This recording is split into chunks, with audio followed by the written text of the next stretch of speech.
நிலநடுக்கத்தால் பேரழிவுக்கு உள்ளாகி இருக்கும் மியான்மருக்கு இந்தியாவிலிருந்து நிவாரணப் பொருட்கள் அனுப்பப்பட்டுள்ளன. அதேபோல மீட்பு குழுக்களும் அனுப்பப்பட்டுள்ளன. சீனாவும் ரஷ்யாவும் உதவிக்கரம் நீட்டியுள்ளன.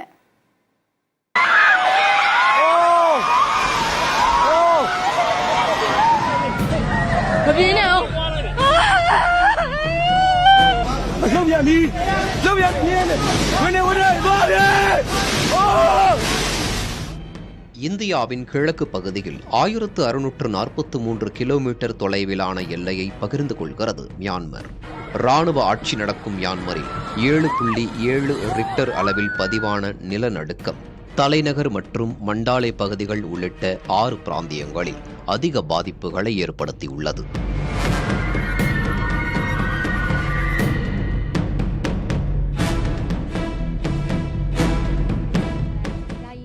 அந்நாட்டு மூத்த ராணுவ ஜெனரல் HE மின் ஆங் லைங்கை தொலைபேசியில் தொடர்பு கொண்டு பேசிய பிரதமர் நரேந்திர மோடி நிலநடுக்கத்தால் ஏற்பட்ட உயிரிழப்புகளுக்கு வருத்தம் தெரிவித்தார்.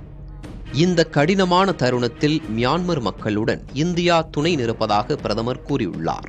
இதனைத் தொடர்ந்து ஆபரேஷன் பிரம்மா திட்டத்தை இந்தியா அறிவித்துள்ளது. நிலநடுக்கத்தால் பாதிக்கப்பட்ட பகுதிகளுக்கு மனிதாபிமான உதவிகள் மட்டுமின்றி தேடுதல் மீட்பு பணிகளுக்கு உதவிக்கரம் நீட்டுவதாக கூறியுள்ளது.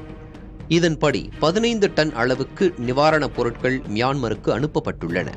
80 தேசிய பேரிடர் மேலாண்மை குழுவினர் மியான்மருக்கு அனுப்பப்பட்டுள்ளனர். இதேபோல மியான்மர் ராணுவத்திற்கு நிதி உதவி, ஆயுத உதவி அளிக்கக்கூடிய சீனா மற்றும் ரஷ்யா நாடுகளும் உதவிக்கரம் நீட்டியுள்ளன.